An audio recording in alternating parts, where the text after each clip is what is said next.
We're going to start with our side bends, so feet hip width apart. Check your arches aren't dropping in or knees pronating in. Tuck the pelvis under. Work with that 50%. Pull in on the pelvic floor in TVA. And then just start working into your side bends. Breathing out as you reach down. Breathing in center. And up to you. You can pause in the center, reset yourself with your shoulders, or just completely flow through. Kind of work, you can work ear down to shoulder as well, a little bit work with the neck. But do check pelvis is tucked under, you're not leaning back into these side bends. And shoulders are relaxed. 4 more. Does anyone get any clicks when they side bend? I sometimes do.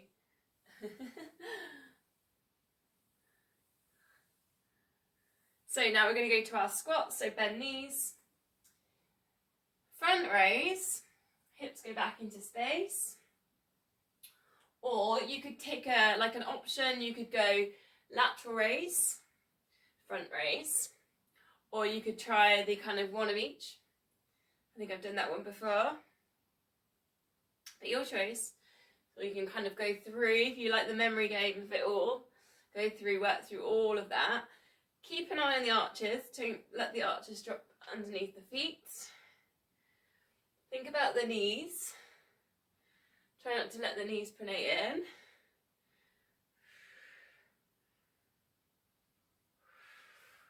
Shoulders relaxed, particularly when you do, if you're doing one to the side, one out to the, one to the front, one to the side, try and make sure the shoulders stay level. You don't hitch up one shoulder. Breathe in as you recenter, lifting up. Breathing out as you go down. Should be quite energizing this. It should be warming you up quite nicely now.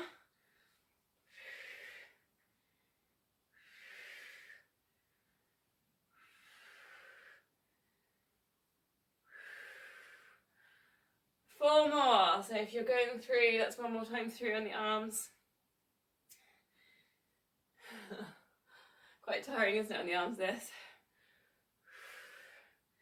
Then just take an easy twist, and this can be quite a relaxing, so this is like a bit of a releasing move. Soften the knees.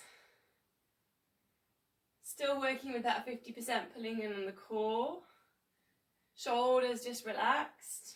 You can look round. So I've noticed I'm really gripping my toes, so maybe just let go of the feet. So again, just working with relaxed feet, but still pulling in core. Sometimes I get a clunk on this one as well, I don't know if anyone else does. Kind of self-adjusting, nothing to really worry about.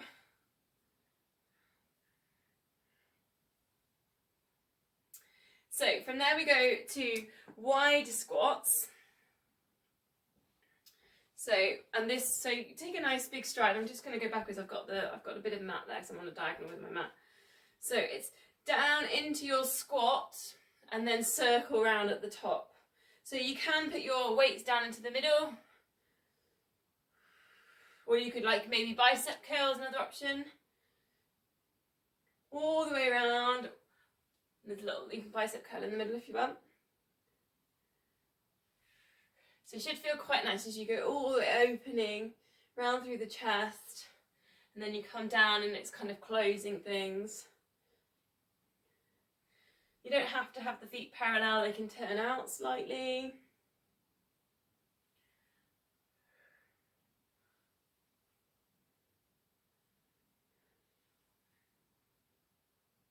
Breathing in as you come up, breathing out as you come down.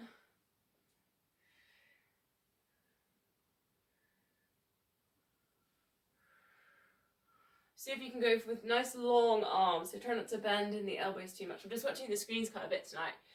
So I notice sometimes I'm busy doing and I'm not always watching. So if I go a bit quiet, it's because I'm kind of watching. I'm concentrating on you guys. See if I can get you some feedback. 3 more.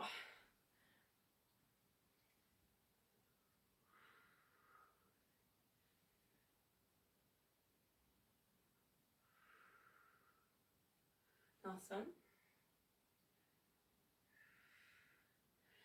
Then we go to that single leg deadlift. Now we did that one last week as well, so you do need to be ready for balance. So one arm reaches up for the shoulder press, then the same side, the same leg on that same side reaches back, and then you come down towards the floor. So you could go 8 on one side, so stick to one side and then do 8 on the other. Or if you want the challenge, as she says wobbling, alternate and do 1 on one side and then switch over. So I often put a little high knee, so you might see me. I put the high knee in there with the shoulder press. If you do the little high knee, try not to hitch the hip up as well. So keep an eye on staying heavy there in the hips. As you recenter, especially if you're doing the alternating, try and keep it hip width. Try not to come onto a balance beam because you'll struggle with balance even more at that point.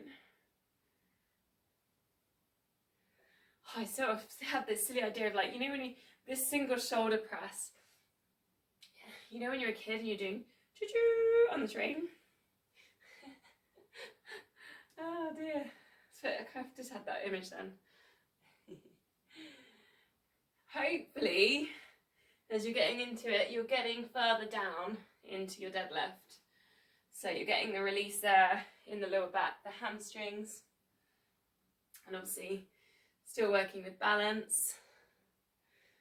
Do soften the knees, so try not to like extend that, especially the leg that's you're going down towards, the one that's on the balance. Don't lock that knee out so it's totally straight in the leg. Put a bit of a bend in there.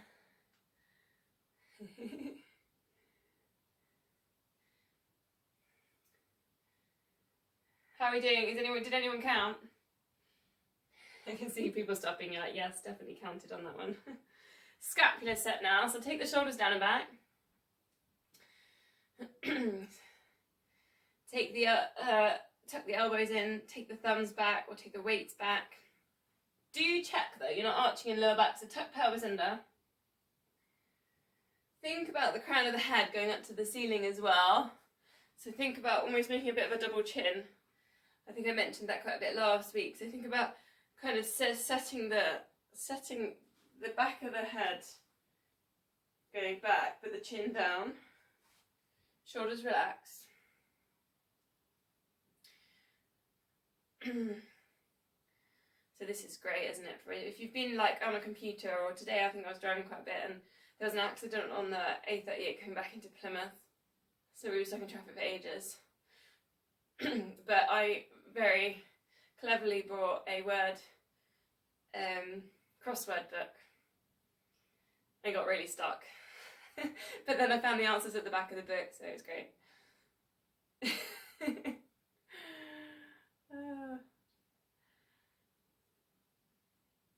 Two more.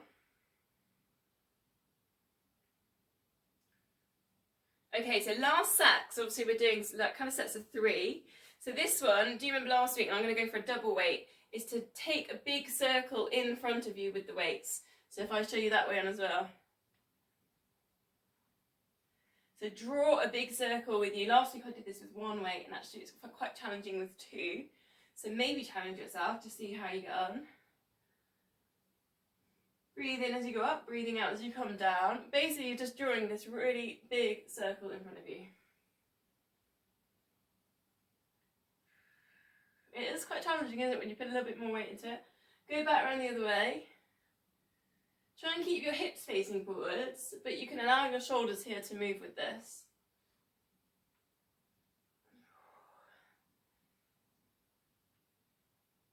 It's almost verging on kind of wood chopping with an axe, isn't it? Kind of motion. Almost there with that. 2 more.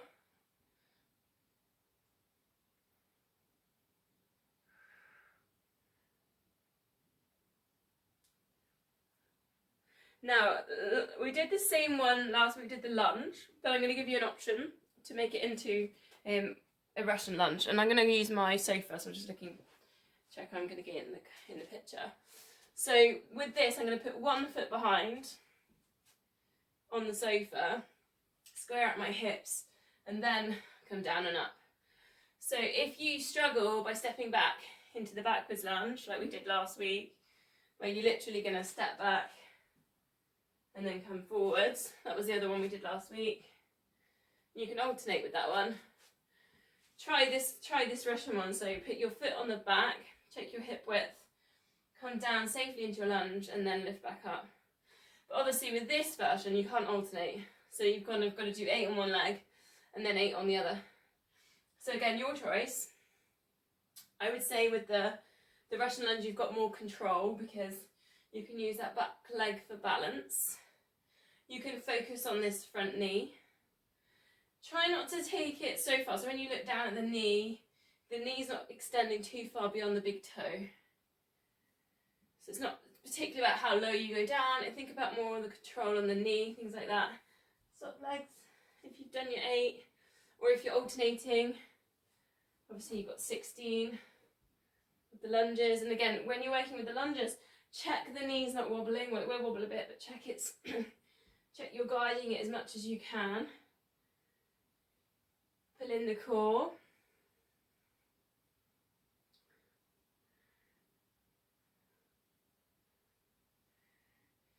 Just on that Russian one as well, just check you're sending the energy up and forwards. So try not to sit back in that one too much.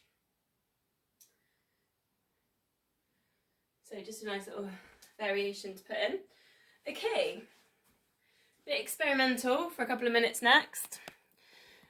Hold on to the weights if you can. I'm just going down onto the floor, onto the mat. Just walk round the mat. Just walk around the mat holding the weights. Shoulders relaxed. Really just a normal walk, nothing special. Just putting a little bit of weight through. Try and stay hip width. Just normal walking. Now I want you to walk backwards. So then just walk backwards. Just go around the mat. Just again, just holding the weights, relax. And it's nice that when you just hold the weights, you know, your shoulders go down and back. Because obviously the weight on them. It's actually really tricky going backwards, isn't it? Then just walk sideways. Again, just holding the weights. Shoulders relaxed. Just allowing the weights to bring the shoulders down. And then obviously you've got to turn that round. And then again, sideways, just so you're going the other way. And then we're going to just do a little bit of a walk again with the feet on the mat, but without weights.